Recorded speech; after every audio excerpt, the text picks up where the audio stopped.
Encontramos en la construcción del pensamiento sistémico y para eso tenemos ya varios mecanismos para pensar. Tenemos un desarrollo inicial donde queremos estimular el pensamiento tanto horizontal como también el pensamiento vertical.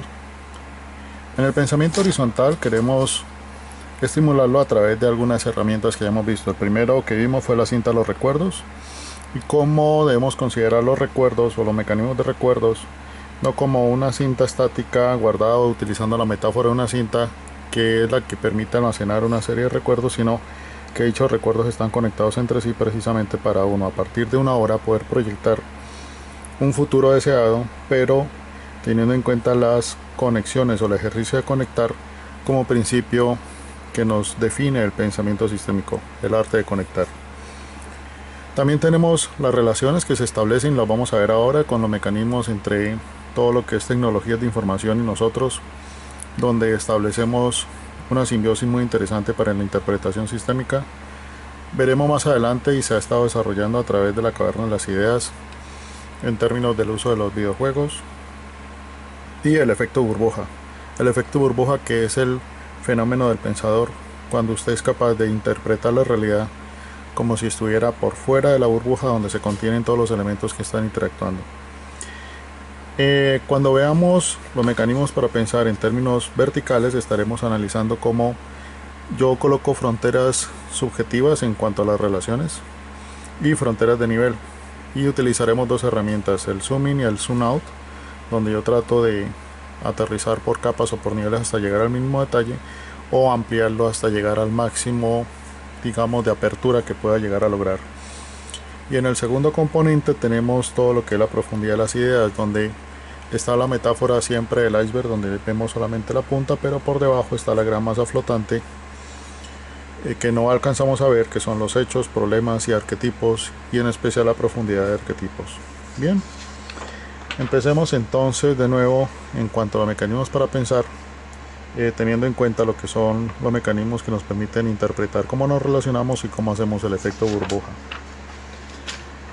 Para el efecto burbuja volvemos a nuestro fenómeno del observador, donde tenemos normalmente un observador, o sea, cualquiera de nosotros, que frente a un área de conocimiento universal o frente a una condición de conocimiento universal requerida, el observador siempre trata de buscar un área específica de interés. Culturalmente nos han dicho que esto es lo más adecuado, siempre nos hablan de foco y culturalmente nos dicen que, popularmente también nos lo recuerdan, que estar en el foco es lo más eficiente. Siempre estamos buscando en esta sociedad o en esta forma de relacionarnos mensajes que nos llaman siempre a la eficiencia, y puede ser como interpretación personal, producto también de la economía de mercado en la cual nos vivimos.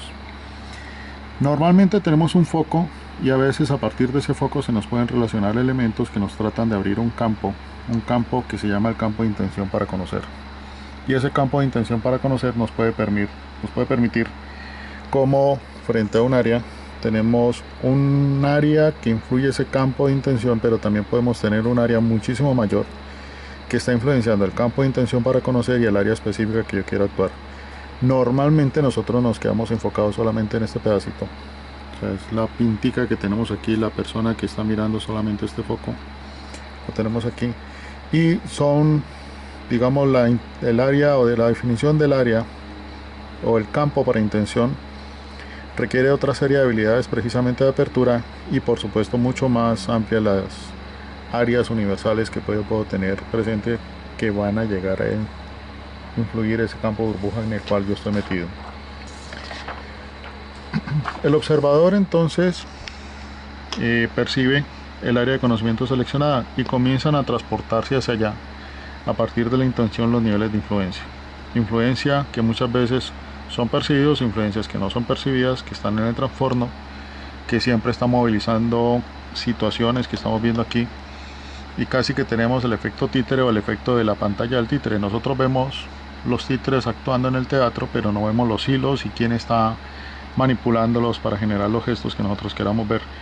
Puede sonar un poco conspiracionista, pero la verdad no es con esta intención que se hace este comentario, sino como una interpretación acerca del pensamiento.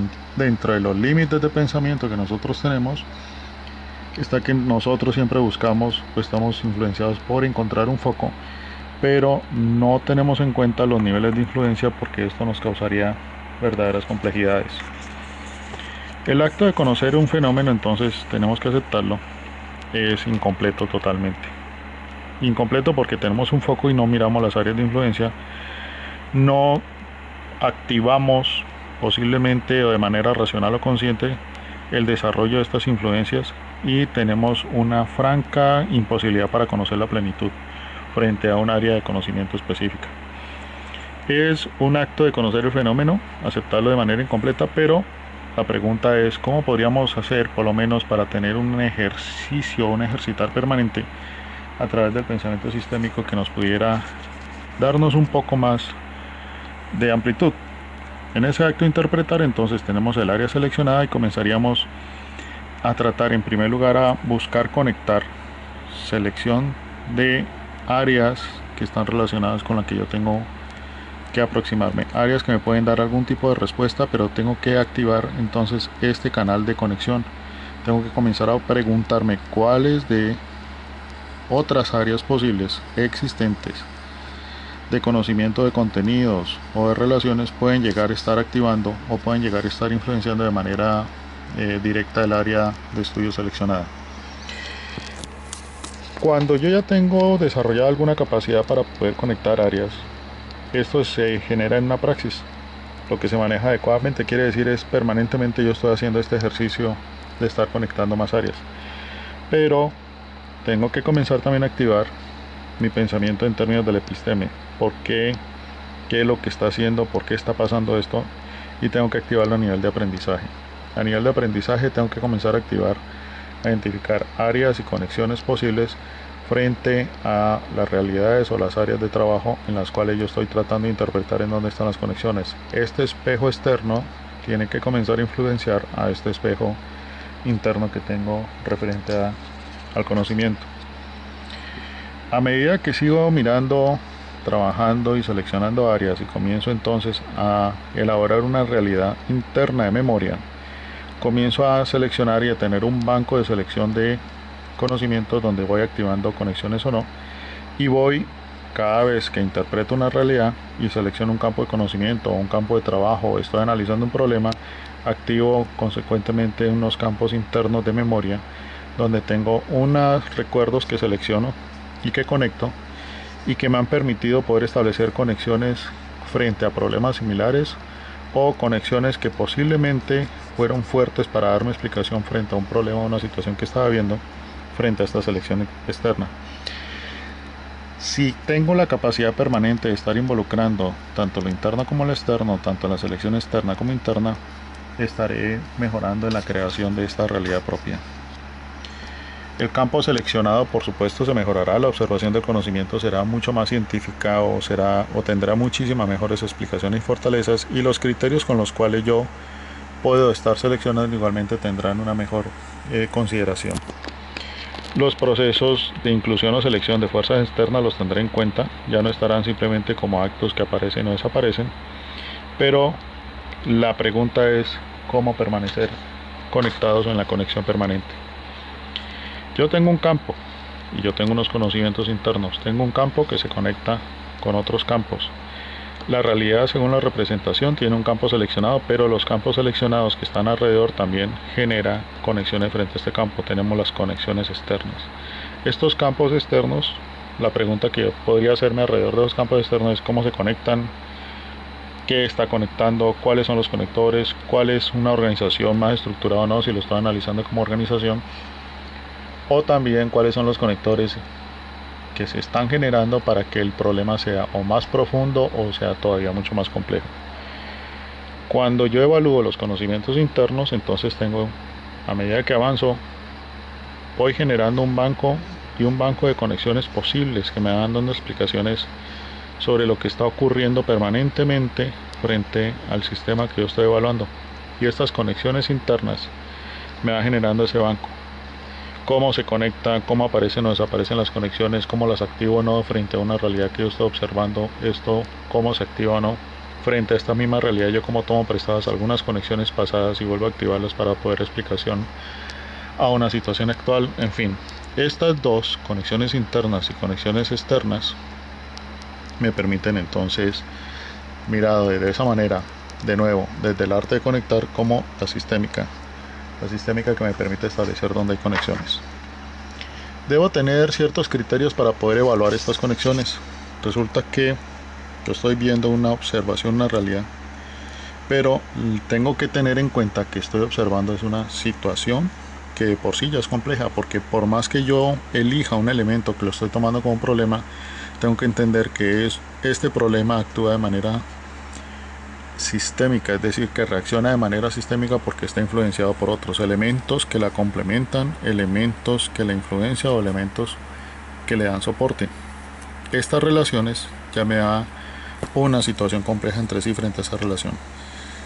La otra pregunta que yo tengo que hacerme es, frente a esta realidad, yo soy consciente de todas las conexiones que hay. Miremos este gráfico, y en este gráfico vemos una serie de conexiones que están activadas, pero si yo miro la conexión interna que yo tengo en mi mente, yo apenas he podido establecer algunas.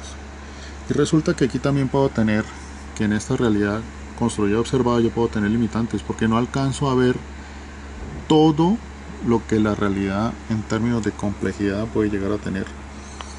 Y tampoco soy consciente hasta dónde puede llegar esa complejidad. Entonces las relaciones observadas y los elementos observados me generan otro nivel de complejidad. Tenemos que pensar que en las realidades observadas tenemos una complejidad interpretada y tenemos una frente a una complejidad real. Esto es lo que estudia la metodología de sistemas suaves, la distancia que hay entre la forma como yo actúo frente a la realidad generando unas conexiones, una interpretación de complejidad, y la forma como la misma realidad se conecta internamente como un sistema. A medida que yo sigo observando un sistema y evalúo esas conexiones que están mirándose en el sistema, también tengo que reconocer que el sistema no solamente termina ahí. Yo cuando observo una situación compleja, y en este caso puedo ser solamente de un solo nivel o un solo punto, tengo que entender que hay un subsistema, pero también que hay un entorno, y yo automáticamente le coloco unas fronteras para poder delimitar de alguna manera la red de complejidades, porque en este entorno aparecerán nuevas condiciones que me llevarán a otro tipo de relaciones. De manera que las situaciones complejas no solamente tienen entorno, se conectan, sino que se están moviendo en el tiempo. Quiere decir que esto es como un sistema viviente. Los sistemas y las relaciones continuamente se están modificando, adaptando, movilizando en el tiempo. Mientras tanto, yo sigo observando este sistema que se está moviendo en el tiempo y creo en mi cabeza o en mi mente una interpretación del sistema y los subsistemas, cómo se relacionan, y creo una idea construida sobre el sistema observado. Yo actúo creando constructos o modelos que me dan alguna explicación sobre lo que está ocurriendo aquí afuera. La complejidad real y la complejidad interpretada siempre van a tener una distancia, la cual no se puede llegar a cubrir. Esa complejidad me genera al mismo tiempo una serie de interpretaciones. Los procesos de nuevo se están relacionando, los procesos como subsistemas, el entorno está actuando sobre este sistema y los sistemas se están comunicando. Y de pronto yo nada más que estoy mirando una situación que está ocurriendo aquí, pero resulta que dentro de la organización esto que está ocurriendo aquí yo lo tomo como un problema, se genera a partir de todos los elementos que se están relacionando entre sí. El sistema, o tener el sistema como un todo, es una gran ilusión de pensamiento dentro de la complejidad real. Tanto la comunicación como la densidad de complejidades nos lleva a una comunicación de sistemas con una dinámica propia. Ya lo dijimos, que tenía vida propia. Mientras tanto yo trato de seguirle el paso o de alguna manera poder entender lo que está ocurriendo con relaciones interpretadas que siempre van a ser parciales y no totales. Y aquí comenzamos a conocer qué es la construcción dinámica del sistema. Los sistemas de ideas que yo conservo en mi mente sobre un sistema que estoy observando debe tener, o debo considerarlo como un sistema dinámico, como un sistema de ideas que se debe estar moviendo continuamente, y de esta manera yo tengo una aproximación mucho más adaptada, sistémicamente hablando, frente al mundo observado. De esta forma la complejidad real tratará de tener algún avance posible frente a la complejidad real la complejidad interpretada tendrá un avance posible de aproximación frente a esta complejidad real que se está manifestando. Y aquí no termina esta complejidad. Resulta que cuando yo miro esa complejidad, yo estoy solamente interpretando este elemento como el problema, pero resulta que este elemento actúa como un sistema, pero está en interacción con unas líneas tenues o unas líneas de frontera que yo he colocado. Mientras tanto, este actúa con otros sistemas. Si vemos las líneas de complejidad y las líneas de paso que tenemos, traslape de todos los sistemas que están actuando aquí, esto nos da la capacidad todavía de entender que los sistemas son sistemas de sistemas, hipersistemas. Por eso es que en este momento se está estudiando ya la complejidad desde un punto sistémica mucho más atractivo, porque inicialmente se hablaron de los sistemas de información que desafortunadamente en nuestro entorno se quedó solamente bajo la simbología como si fuera un problema de computadores o estudio de una carrera alrededor de tecnologías relacionadas con computadores, y hemos avanzado en la interpretación de los sistemas de sistemas. El estudio de sistemas ya nos trae la complejidad real como tal, y la organización realmente es un sistema de sistemas, porque no solamente es la organización como tal que existe, sino frente a la competencia, frente a un entorno, frente a una sociedad y frente a otros subsistemas que están realmente generando más y más posibles conexiones con la misma sistema de la organización. Mientras tanto, nosotros tenemos una complejidad interpretada de nuevo con nuestro pequeño modelo mental de construcciones y de relaciones, pero hay una gran complejidad oculta que nosotros no alcanzamos a percibir, y este es el sistema de ideas ampliado. Este vendría siendo el equivalente, haciendo un símil en esto que está oculto, como la materia oscura. Así como el universo tiene una materia oscura, nosotros también tenemos una materia oscura, porque no alcanzamos a ver en el hipersistema todas las conexiones que pueden haber en esta complejidad real. De manera que la complejidad interpretada, aunque hagamos esfuerzos y los tenemos que hacer permanentemente, tenemos que ser conscientes que esta complejidad real son de sistemas, y nosotros debemos esforzarnos cada vez más por poder avanzar en comprender que estos son elementos que se están moviendo permanentemente. La metodología de sistema suave entonces lo lleva a usted a interpretar que sí, efectivamente el mundo puede considerarse desordenado, el mundo real, porque es un pensamiento de sistemas o basado en sistemas, y en el modelo mental usted siempre trata de darle un orden a esa complejidad que está ahí observada. Cada vez que observamos algo le colocamos atributos y comienzo a partir en pedacitos, y todos esos pedacitos le doy significado a la realidad, hasta que yo trato con un demás y comienzo a crear estas ideas compartidas. De aquí vamos a ver más adelante cómo estas ideas compartidas se construyen en paradigmas con significados individuales y totales, significados sumados que dan construcciones compartidas para aceptar un mundo real. Entonces vengo desde pedacitos que interpreto, los conecto, y hay un mundo real y un mundo interpretado, y yo trato de por lo menos tener una idea muy aproximada, muy cercana a lo que está ocurriendo entre estos dos mundos. Nuestros retos es darle capacidad o tener capacidad para darle significado, buscar conocimiento, interpretar estas totalidades. La construcción de totalidades es uno de los retos más grandes que tiene el pensamiento sistémico como tal, y ese es el reto que tenemos como individuos para poder avanzar en estos mundos interpretados, donde lo real interpretado tiene unos elementos de distancia, y donde yo siempre trataré de buscar el capital acumulado en términos de significados y totalidades para tener unas percepciones mucho más completas alrededor de lo que puede ser un problema, una organización o una interpretación. De esta forma espero haberles dado unos elementos que nos complementan mucho más nuestro efecto burbuja en nuestra búsqueda de mecanismos para pensar, donde ya tenemos relaciones y fuerza de burbuja de una manera más interpretada, con unos elementos que le permitirán darle un mayor sentido a la construcción del pensamiento sistémico individual.